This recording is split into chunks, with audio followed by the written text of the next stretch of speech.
जब पकड़ी गई थी और वो बॉडी एक देश से दूसरे देश में शिफ्ट हो रही थी, जिसमें ना तो ईरान का हाथ था ना चाइना का हाथ था, उसमें पाकिस्तान और नॉर्थ कोरिया इन्वॉल्व थे। यहाँ से लीड मिलनी शुरू हुई कि एक देश जो है वो दूसरे को मिसाइल टेक्नोलॉजी से ही न्यूक्लियर टेक्नोलॉजी बेच रहा है। तो ये इस बात, लेकिन श्याम कुमार जी, क्या बिना चाइना के उत्तर कोरिया कुछ कहेगा या करेगा? देखिए, चाइना नेक्सस तो है, और कल मैंने कहा था कि थोड़े दिनों के बाद अभी नॉर्थ कोरिया का बयान आने वाला है, क्योंकि ये बात सबको पता है कि रशिया, चाइना और ईरान एक एक्सिस पे है आज के वर्ल्ड ऑर्डर में, और कोरिया उनके साथ है। तो कहीं न कहीं से तो उन्हें बोलना ही था। अगर नहीं बोलते तो चुप ही रहते तो उनका कोई प्रभाव ही नहीं है विश्व में। तो देखिए, बहुत दूर है। अब पहली बात देखिए, सबसे बड़ी बात समझिए, पहली बार विश्व में दो देश जमीनी लड़ाई नहीं लड़ रहे हैं। पहली बार कोई ग्राउंड फोर्सेस बेलिजेरेंट कंट्री का एक दूसरे के प्रॉक्सिमिटी में नहीं है, और तब कहा जा रहा है कि तुम सरेंडर कर दो।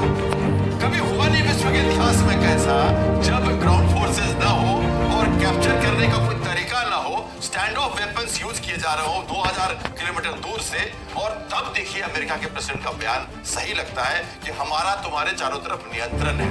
तो ये भी तो सही बार फिर हुआ ना, क्योंकि अब कौन जाके वहां पे कैप्चर करेगा? सरेंडर हुआ तो पावर लेगा कौन? फिजिकल फोर्सेस क्या वो साथ जहां तहां खड़ी हुई है चुपचाप पकड़ने के लिए? उनको किधर से लाएंगे? कुछ स्पेशल फोर्सेस ड्रॉप कर देंगे वो? क्या ये जो 1800 मिसाइल अभी बची है वो चुपचाप बैठी रहेगी उस समय? तो कैसे होगा ये? लेकिन ऐसा कहा जा रहा है कि आप सरेंडर कर दो बिना शर्त, कुछ बड़ा होने वाला है, हम चारों तरफ से कंट्रोल में है तुम्हारे, हम मानवती हत्या नहीं चाहते हैं, तेहरान खाली कर दो, लीक हो रही है, और हम तुम्हें छोड़ेंगे नहीं, तुम्हारे पास न्यूक्लियर प्रोग्राम नहीं होना चाहिए।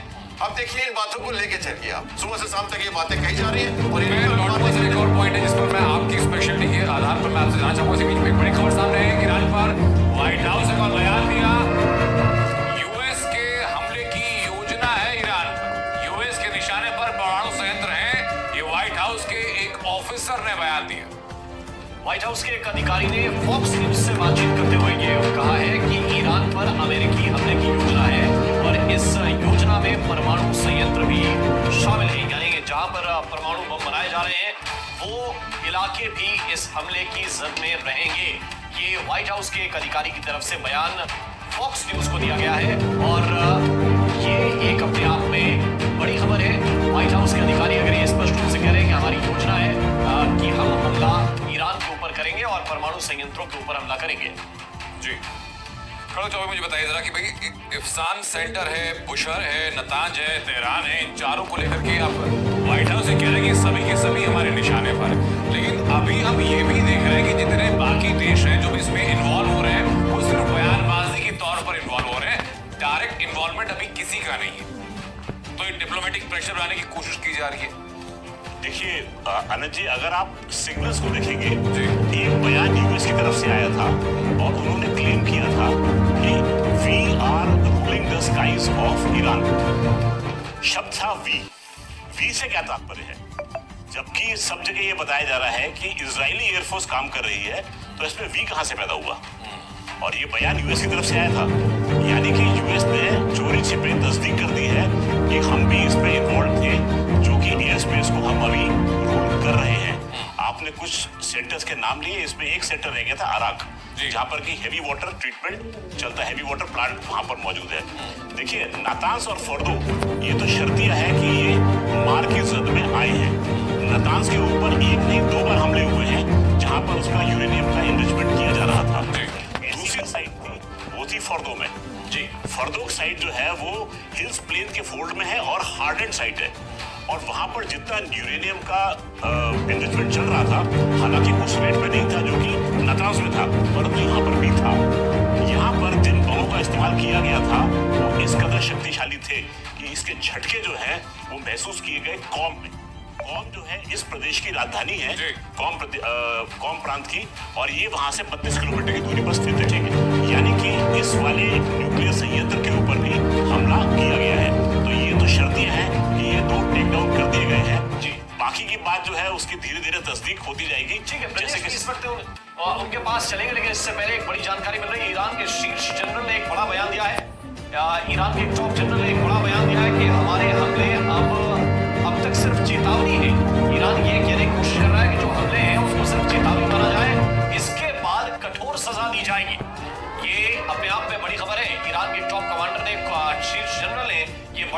दिया है और कहा है कि अब तक के हमलों को सिर्फ चेतावनी समझा जाए, आगे जो हमले होंगे वो बहुत सख्त, बहुत जोरदार होने जा रहे हैं, बहुत कठोर सजा दी जाएगी। ईरान के टॉप कमांडर ने यह बयान दिया है।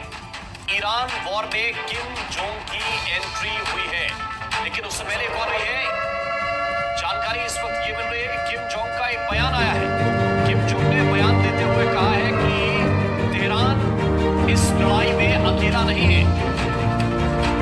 और ये बड़ी अपडेट है किम जोंग के व्यवहार को लेकर के, उनकी जो शासन कुशलता है उसको लेकर के कई उदाहरण विश्व के सामने कई बार आ चुके हैं। एक सन की तानाशाह के तौर पर भी उनको संख्या कई बार दे दी जाती है और उनकी तरफ से कहा जाना।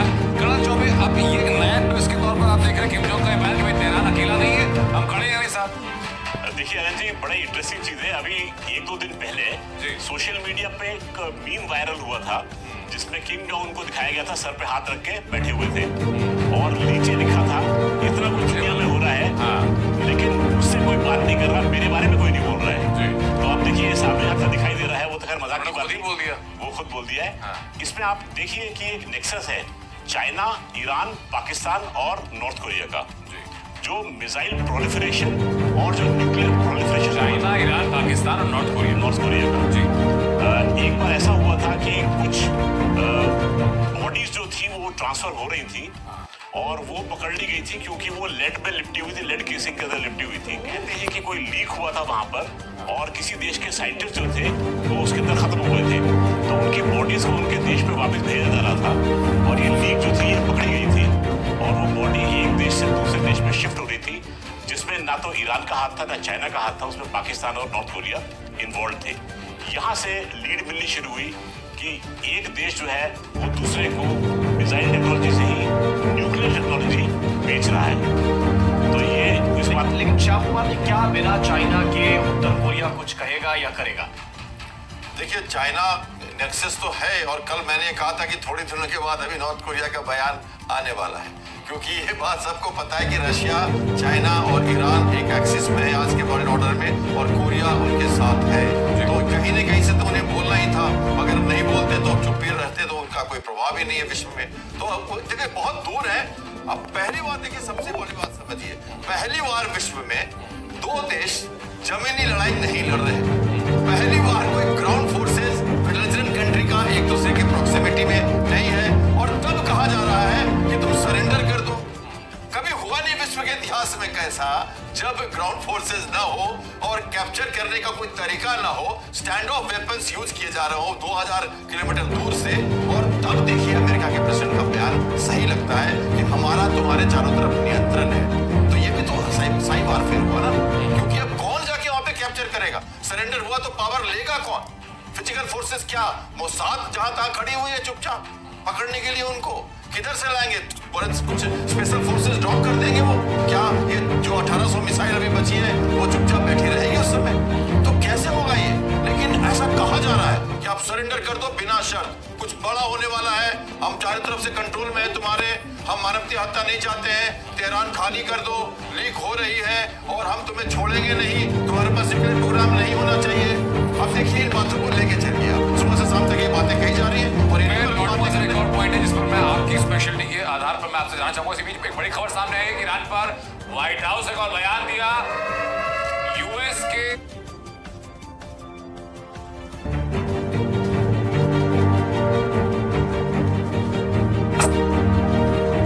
उससे बातचीत करते हुए ये कहा है कि ईरान पर अमेरिकी हमले की योजना है और इस परमाणु संयंत्र भी शामिल है, यानी कि जहां पर परमाणु बम बनाए जा रहे हैं वो इलाके भी इस हमले की जद में रहेंगे।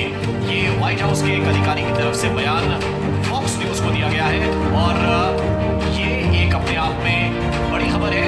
व्हाइट हाउस के अधिकारी अगर ये स्पष्ट रूप से कह रहे हैं कि हमारी योजना है कि हम हमला ईरान के ऊपर करेंगे और परमाणु संयंत्रों के ऊपर हमला करेंगे।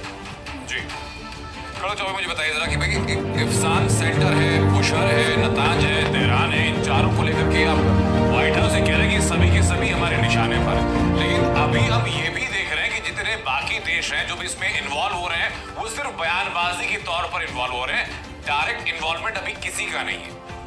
तो ये डिप्लोमेटिक प्रेशर लाने की कोशिश की जा रही है।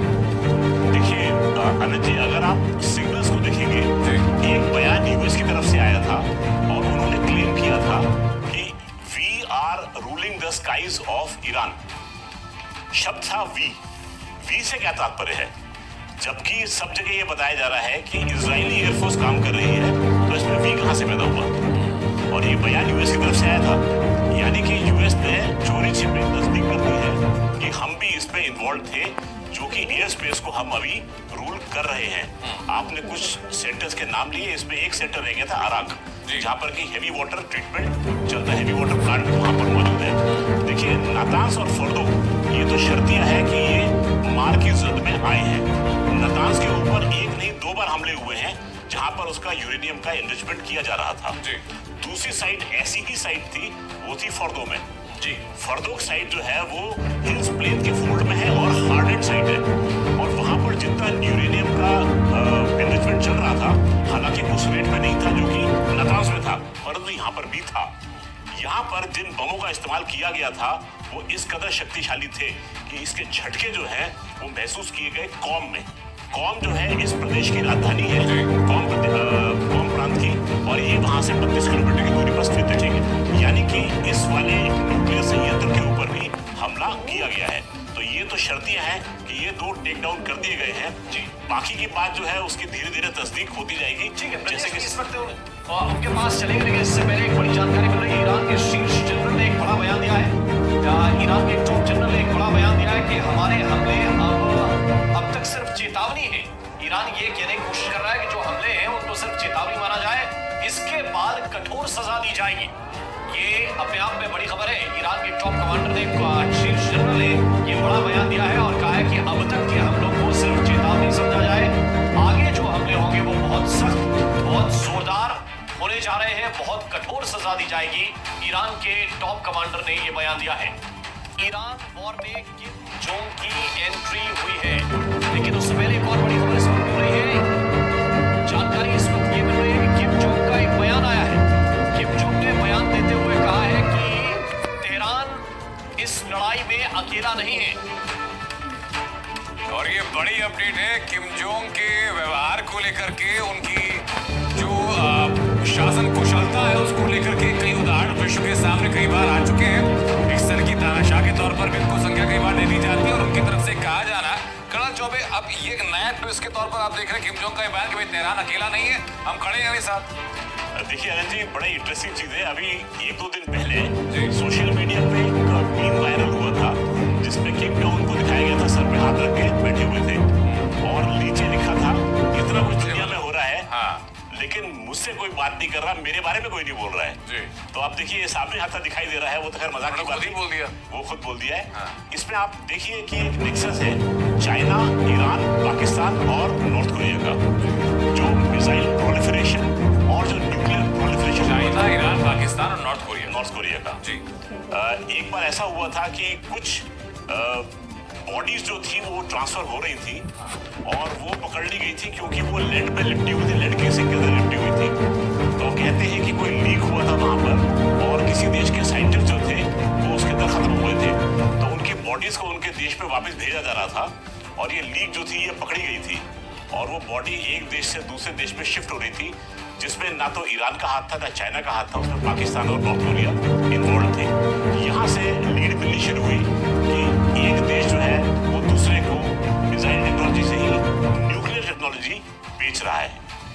तो ये इस बात, लेकिन श्याम कुमार जी, क्या बिना चाइना के उत्तर कोरिया कुछ कहेगा या करेगा? देखिए, चाइना नेक्सस तो है और कल मैंने कहा था कि थोड़े दिनों के बाद अभी नॉर्थ कोरिया का बयान आने वाला है, क्योंकि ये बात सबको पता है कि चाइना और ईरान एक एक्सिस में है आज के वर्ल्ड ऑर्डर में और कोरिया उनके साथ है। तो कहीं न कहीं से तो उन्हें बोलना ही था, अगर नहीं बोलते तो चुप्पी रहते तो उनका कोई प्रभाव ही नहीं है विश्व में। तो अब देखिए बहुत दूर है। अब पहली बात देखिए, सबसे बड़ी बात समझिए, पहली बार विश्व में 2 देश जमीनी लड़ाई नहीं लड़ रहे। पहली बार कोई ग्राउंड फोर्सेस बेलिजेंट कंट्री का एक दूसरे के प्रॉक्सिमिटी में नहीं है और तब कहा जा रहा है कि तुम सरेंडर कर दो। कभी हुआ नहीं विश्व के इतिहास में कैसा, जब ग्राउंड फोर्सेस ना हो और कैप्चर करने का कोई तरीका ना हो, स्टैंड ऑफ वेपन्स यूज किए जा रहे हो 2000 किलोमीटर दूर से, और तब देखिए अमेरिका के प्रेसिडेंट का बयान सही लगता है कि हम